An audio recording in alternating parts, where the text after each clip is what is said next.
जय श्री कृष्णा। पंचम अध्याय। अर्जुन बोले, हे कृष्ण, आप कर्मों के संन्यास की और फिर कर्मयोग की प्रशंसा करते हैं, इसलिए इन दोनों में से जो एक मेरे लिए भली भांति निश्चित कल्याणकारक साधन हो उसको कहिए। श्री भगवान बोले, कर्म संन्यास और कर्मयोग ये दोनों ही परम कल्याण के करने वाले हैं, परंतु उन दोनों में भी कर्म संन्यास से कर्मयोग साधन में सुगम होने से श्रेष्ठ है। हे अर्जुन, जो पुरुष न किसी से द्वेष करता है और न किसी की आकांक्षा करता है, वह कर्मयोगी सदा सन्यासी ही समझने योग्य है, क्योंकि राग द्वेष आदि द्वंद्वों से रहित पुरुष सुखपूर्वक संसार बंधन से मुक्त हो जाता है। उपयुक्त संन्यास और कर्मयोग को मूर्ख लोग पृथक पृथक फल देने वाले कहते हैं, न कि पंडित जन, क्योंकि दोनों में से एक में भी सम्यक प्रकार से स्थित पुरुष दोनों के फल रूप परमात्मा को प्राप्त होता है। ज्ञान योगियों द्वारा जो परम धाम प्राप्त किया जाता है, कर्म योगियों द्वारा भी वही प्राप्त किया जाता है। इसलिए तू जो पुरुष ज्ञान योग और कर्म योग को फल रूप में देखता है, वही यथार्थ देखता है।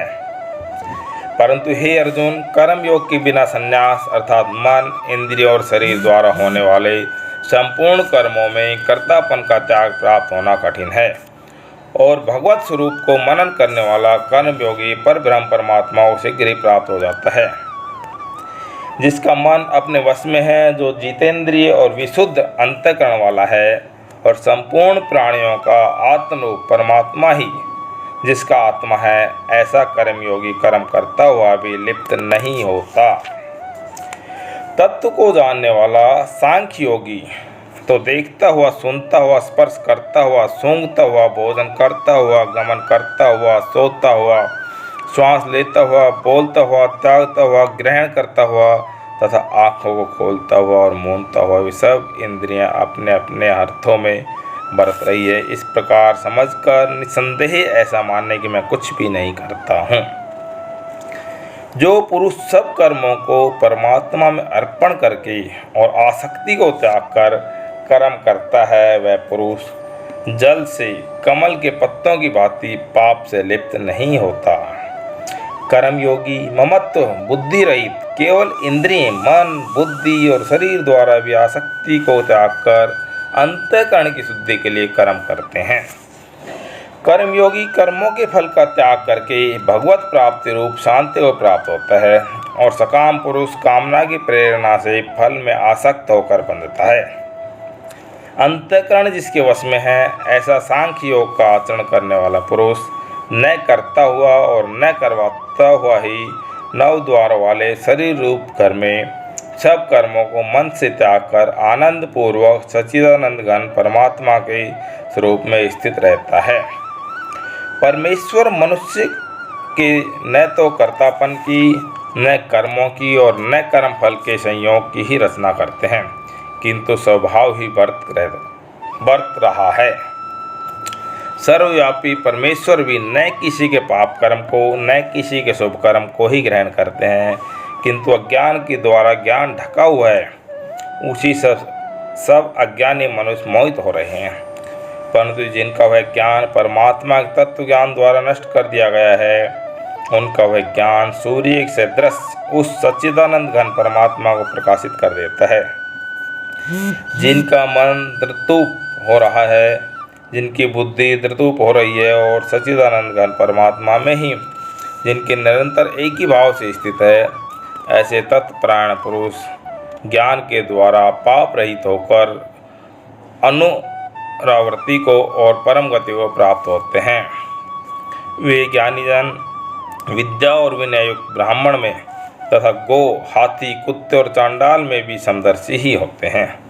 जिनका मन स्वभाव में स्थित है, जिनके द्वारा इस जीवित अवस्था में ही संपूर्ण संसार जीवन लिया गया है, क्योंकि सच्चिदानंद घर परमात्मा निर्दोष और सम है, इससे वे सच्चिदानंद घर परमात्मा में ही स्थित हैं। जो पुरुष प्रिय को प्राप्त होकर हर्षित नहीं हो और अप्रिय को प्राप्त होकर उद्विग्न न हो, वह स्थिर बुद्धि, संशय रहित ब्रह्मवेता पुरुष सच्चिदानंद घन पर ब्रह्म परमात्मा में एक ही भाव से नित्य स्थित है। बाहर के विषय में आसक्ति रहित अंतःकरण वाला साधक आत्मा में स्थित जो ध्यान जनित सात्विक आनंद है उसको प्राप्त होता है। तदंतर वह सच्चिदानंद घन पर ब्रह्म परमात्मा के ध्यान रूप योग में अभिन्न भाव से स्थित पुरुष अक्षय आनंद का अनुभव करता है। जो ये इंद्रिय और विषयों के संयोग से उत्पन्न होने वाले सब योग हैं, यद्यपि विषय पुरुष को सुख रूप भासते हैं तो भी दुख के ही हेतु हैं और आदि अंत वाले अर्थात अनित्य हैं। इसलिए हे अर्जुन, बुद्धिमान विवेक पुरुष उनमें नहीं रमता। जो साधक इस मनुष्य शरीर में शरीर का नाश होने से पहले ही काम क्रोध से उत्पन्न होने वाले वेग को सहन करने में समर्थ हो जाता है, वही पुरुष योगी है और वही सुखी है। जो पुरुष अंतरात्मा में ही सुख वाला है, आत्मा में ही रमण करने वाला है तथा जो आत्मा में ही ज्ञान वाला है, वह सच्चिदानंद घन पर ब्रह्म परमात्मा के द्वारा एक ही भाव को प्राप्त सांख्य योगी शांत ब्रह्म को प्राप्त होता है। जिनके सब पाप नष्ट हो गए हैं, जिनके सब संशय ज्ञान के द्वारा निवृत्त हो गए हैं, जो संपूर्ण प्राणियों के हित में रत है और जिनका जीता हुआ मन निश्चल भाव से परमात्मा में स्थित है, वे ब्रह्मवेता पुरुष शांत ब्रह्म को प्राप्त होते हैं। काम क्रोध से रहित जीते हुए चित्त वाले पर ब्रह्म परमात्मा साक्षात्कार किए हुए ज्ञानी पुरुष के लिए सब ओर से शांत पर ब्रह्म परमात्मा ही परिपूर्ण है। बाहर से विषय भोगों को नए चिंतन करता हुआ बाहर ही निकलकर और नेत्रों की दृष्टि से प्रकृति के बीच में स्थित करके तथा नासिका में विचरने वाले प्राण और अपान वायु को सम करके जिनकी इंद्रियां, मन और बुद्धि जीती हुई है, ऐसा जो मोक्ष प्राण मुनि इच्छा, भय और क्रोध से रहित हो गया है, वह सदा मुक्त ही है।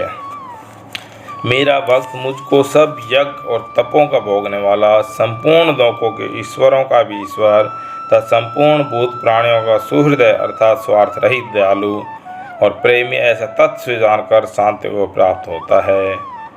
पंचम अध्याय समाप्त। बोलो श्री कृष्ण भगवान की जय।